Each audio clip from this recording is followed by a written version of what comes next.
I just like the way we're playing ball as of late. 16 of our last 17, but more importantly, it's the way we've been playing. Defensively, we're playing inspired ball. Offensively, moving the ball, sharing the ball, and everyone's in a great rhythm. You're not doesn't mean everyone shoots the ball extremely well, every night, but everyone's in a good rhythm. Everyone feels a part of what we're trying to do, and we want to continue to build off that. Why do you think, I know we talked about him after the last game, but why do you think Jose continues to get better in this offense and just with what you guys are doing? Well, first of all, he's a true professional, and that's what we have around here, guys that show up no matter when their number is called. They're just ready to go. But at the end of the day, it takes a little time to get into a new system, and this is a new system for him. And, when putting to the lineup, taking out, putting to the lineup, it's hard to get into a rhythm no matter how professional you are, But at the end of the day, his number has been called for quite a while now, and he's been ready to go. And it's great to have him, that's for sure. What has he done for the offense since being inserted in the starting lineup? Well, he's first of all, if you know Jose, if you're any historian of the game since he's been in the NBA, he's always been up there in assist turnover ratio. So he doesn't turn the ball over, and that's great to have at the start of your offense. He doesn't turn the ball over, and then he shoots extremely well from behind the arc. And we're a team that creates pace and space, and he shoots extremely well.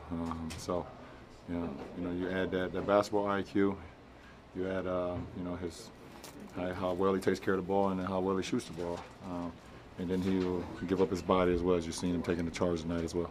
Looked like the Lakers were afraid to go under on Jose because of his outside shot and switch more.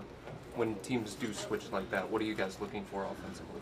Well, I mean, we're an inside-outside team, and teams switch on us, then we got to try to beat them up in the post. And I think Kev and Jeff Green did a great job of doing it tonight. You've had a lot of nice things to say about Lonzo.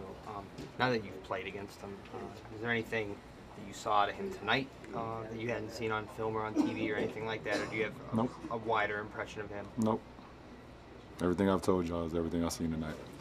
Can you relate sort of to the pressure he came into the league with, or the hype he came into the league with? I mean, I don't know. He wasn't on the cover of SI when he was 15. Nah, I can't relate to that. I've never had any type of pressure coming into the league before. Of course I can. I know everything that he's going through, so of course I can relate. Hey, Rob, what do you most appreciate about the way he plays, though? Him? It's always team. Passes the ball, pushes the ball up the floor, someone that you want to play with. And, this is a team game. Everybody gets so caught up in this whole individual thing, and it's so, the team game gets so overlooked. But then, I'm not going to go there. He's a really good player. What did you think of how the Lakers as a whole played? Say that again? What did you think of how the Lakers as a whole played? What did you think of their style, especially in the first half? Well, they get the ball up the floor, and no matter what makes and misses, I said that before we played our last game, that if you don't get back in transition, then they're gonna make you pay because they look up the floor and they got a lot of guys, young guys too, that get up and run and up and down. So they exploited at some points of the game for us tonight. LeBron, you tried Larry Bird in all-time triple doubles tonight. When you hear Bird's name, what comes to mind? What do you think about him? He's one of the greatest players that ever played this game. The kid from French Lick, Boston, and one of the few guys that ever, be in a three-point contest and shoot with a warm-up shirt on. And but just as he played until he couldn't play no more. Obviously, we know that he just played till he literally couldn't play the game no more. He gave everything he had, and for young guys that don't know him, they think of Larry Bird as a jump shooter. But he was so much more than that. He was a passer. He averaged double-digit rebounds. He defended, he took charges. And, he's a straight-up complete basketball player. And me as a small forward, Scotty, Bird, Doc,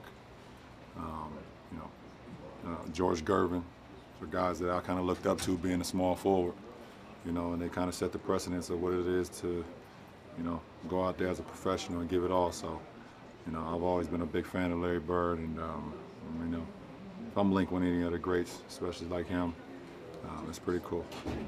You had a moment yesterday with a youngster, Andrew, at the hospital. Did that cross your mind when that happened today? Yeah, it did. It was that was pretty cool.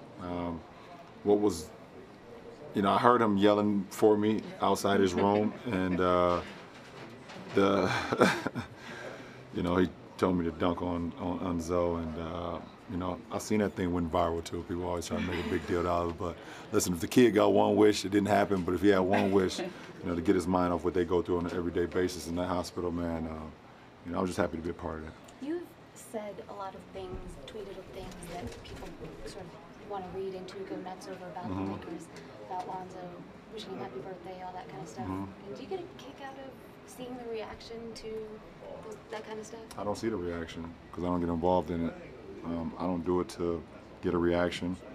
I do it because, you know, he's said over and over since he was growing up and who he modeled his game after, and who was his favorite player, and it was me, and I was humbled by that. So me wishing him a happy birthday was kind of the salute back to him. And you know, I see all the, you know, the stupid noise that happens, and you know, I can't buy a place in LA. I can't live in LA. You know, it's funny noise, and but I don't get involved in it because I don't. When I post things, I don't look at comments. I'm so far removed of you know, the white noise and the noise that doesn't matter. It doesn't matter to me. The things that you said about Lonzo, is that why it was so important for you to have that post-game chat with him after the game tonight? Absolutely. Absolutely. Can we mentoring him or giving him any advice? None of y'all business. Thanks, LeBron. Thanks, everybody. None of y'all business.